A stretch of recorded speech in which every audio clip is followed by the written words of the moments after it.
Olá, bem-vinda, bem-vindo à comunidade de Conexões Culturais. Hoje nós vamos falar sobre resistências culturais e a partir de um processo ocorrido no mundo ibérico no período colonial, denominado idolatrias coloniais. Bom, antes da gente entrar de fato na temática que eu escolhi para hoje, eu gostaria de fazer algumas perguntas para vocês, para que a gente refletisse em conjunto acerca de processos que não são lá muito simples na nossa vida, no nosso cotidiano. Quantos de nós não temos dificuldade de compreender, de assimilar, de incorporar processos, traços culturais ou processos culturais mais amplos na relação com o outro, aquele que é absolutamente diferente de mim e que, ainda sendo diferente de mim, tem os mesmos pontos e as mesmas concepções do universo cultural que a minha? Quiçá tem ali uma educação no universo doméstico, privado muito diferente, mas tem ali os mesmos prismas e os mesmos valores mais amplos, bem parecidos comigo. Já temos essa dificuldade? Imagina então quando a gente para tentar compreender o encontro de culturas tão absolutamente diversas como foi o caso dos indígenas e dos europeus lá no início do século XVI, no final do século XV, início do século XVI, quando portugueses e espanhóis de fato entram no que eles vão denominar de América e passam a conviver cotidianamente com diferentes etnias indígenas e cada qual olhando por esse processo tão macro e tão necessário de busca por uma relação menos violenta e mais profícua entre eles. Bom, o conceito que eu gostaria de tratar com vocês hoje é defendido pelo historiador Ronaldo Weinfass, num texto denominado Colonialismo e Idolatrias, Cultura e Resistências Indígenas no Mundo Ibérico, que é interessantíssimo. O que o Ronaldo Weinfass vai colocar para nós? Primeira coisa, que a ideia de idolatria pelos europeus naquele momento não era um conceito neutro. Por quê? Porque a gente não pode se esquecer, de modo algum, o contexto histórico no qual portugueses e espanhóis e, obviamente, a Europa Ocidental, no geral, estava passando, que era a questão da Reforma Protestante e do processo de resistência a ela que se deu nas monarquias absolutistas católicas, que era a própria Contra-Reforma. Portanto, quando portugueses e espanhóis de fato adentram no nosso território, um dos seus principais objetivos e justificativa para estarem de fato dominando o território, conquistando essas novas terras, era absolutamente religioso, Era reconquistar ou conquistar novos fiéis para a Igreja Católica que estava vivenciando lutas sangrentas na Europa nesse processo de incorporação e, mais do que isso mesmo, de novas proposições do universo religioso. Tem uma obra que eu sou encantada, que eu li na minha época da graduação, há 20 anos atrás, e que sempre está ali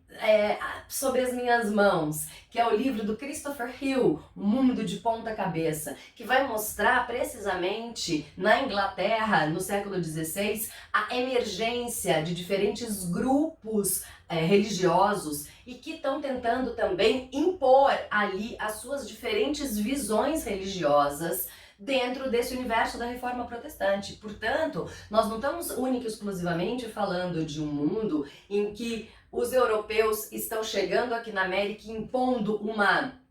nova visão e uma nova perspectiva ideológica, sobretudo pelo viés religioso cristão. Nós estamos falando também num mundo e numa mentalidade que estava guerreando com outras perspectivas dentro do velho mundo, ou seja, lá na Europa, que está ganhando tonalidades sangrentas na França, na Inglaterra e impondo também valores outros pela perspectiva cristã. E a gente também não pode se esquecer de que a própria Espanha passa por um processo, né, da expulsão dos mouros, o processo da reconquista da península, do território, que é também longo e muito sangrento e por que não também forte no que tange a visão, né, a circunscrição ou a formação de uma visão de quem é o outro. Para os espanhóis em geral, e agora eu já estou entrando aqui um pouco mais no texto do Ronaldo Weinfass que eu falei para vocês, para os espanhóis, o olhar para o outro é muito marcado por uma perspectiva de que o outro é o infiel, é o demoníaco, é aquele que não, né, é o diferente, é aquele que merece ser hostilizado absolutamente. Por quê? Porque tem aí uma cultura, mas uma fé que é completamente diferente. E no caso seriam quem? Os mouros, que pregavam e viviam de maneira muito intensa a fé, né, muçulmana, islâmica. Portanto, esse ideal e essa perspectiva de que tem que se acabar, extirpar e criminalizar também as idolatrias, ou seja, o mundo daquele que não é cristão, é muito forte. E, portanto, quando os espanhóis chegam aqui na América, no Peru, no México, e passam a olhar para aqueles que eles vão denominar de gentios, ou os indígenas, e perceber em que medida também há ali uma dificuldade de assimilação do universo cristão, tem também toda uma nova composição, inclusive jurídica, de se pensar esse processo de criminalização e de castigo, sobretudo desse outro, que é completamente diferente e que tem nos seus ritos ancestrais as suas crenças mais caras, ou seja, né, o Deus Sol muitas vezes. E em que medida também expressar as suas crenças e não exteriorizar o seu ardor ou a sua devoção por um Deus cristão, ou seja, né, por um Deus que tem ali a sua resistência em ser incorporado, seja nas práticas, seja na própria palavra para o outro, não é nada fácil. Portanto, quantos casos, né, o Ronaldo Weinfass vai mostrando, seja no Peru, seja no México, dos próprios religiosos que vão criminalizando esses indígenas a partir da própria Inquisição. Então se torna ali um crime secular e, por exemplo, tem um religioso, né, que é o Juan de Zumárraga, não é? Que vai queimar os índios vivos e códigos mexicanos sob a justificativa de idolatria. Por outro lado, tem um outro religioso, que é o Diego Duran, que vai contestar essa perspectiva do Zumárraga e colocar para ele também que tem que ter um outro caminho para tentar entender as atividades, as práticas culturais desses indígenas. O Duran, inclusive, ele vai ser chamado pelo Weinfass e por outros historiadores como um etnólogo avant la lettre, porque ele de fato tem a preocupação de investigar passo a passo o universo desses sujeitos, fazendo entrevistas, perguntando, ouvindo, permitindo que as diversas tribos e etnias se coloquem de maneira livre para contar e expressar as suas muitas e muitas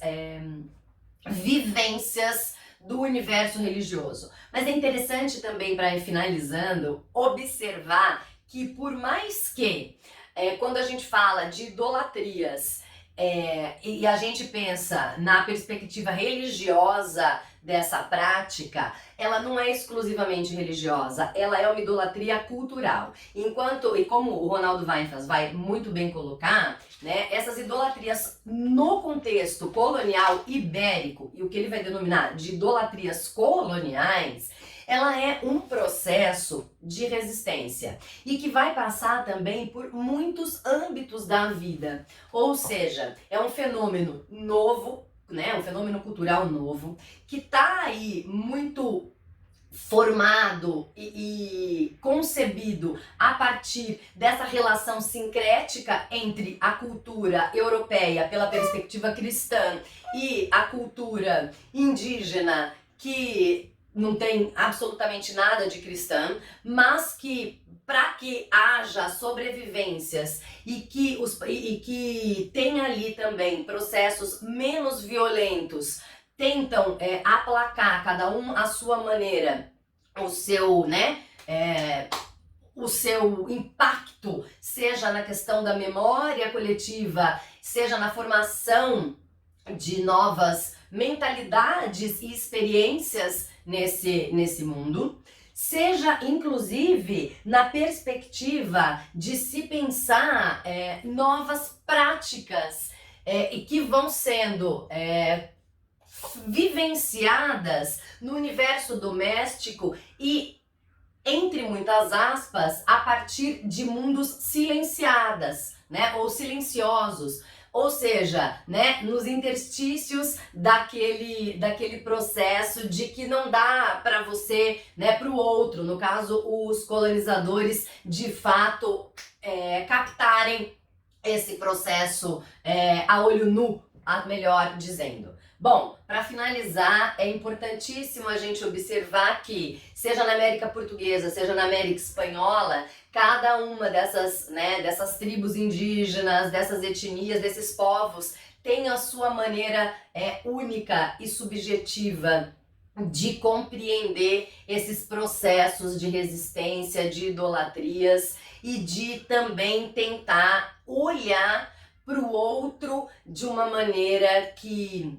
seja ali positiva e absolutamente incorporadora de processos importantes e tranquilos de serem vivenciados, ou mais tranquilos. Espero que vocês tenham curtido, curtam o vídeo, compartilhem, indiquem o canal para que a gente continue fortalecendo aqui os nossos laços de comunhão. Um beijo e ótima semana para você.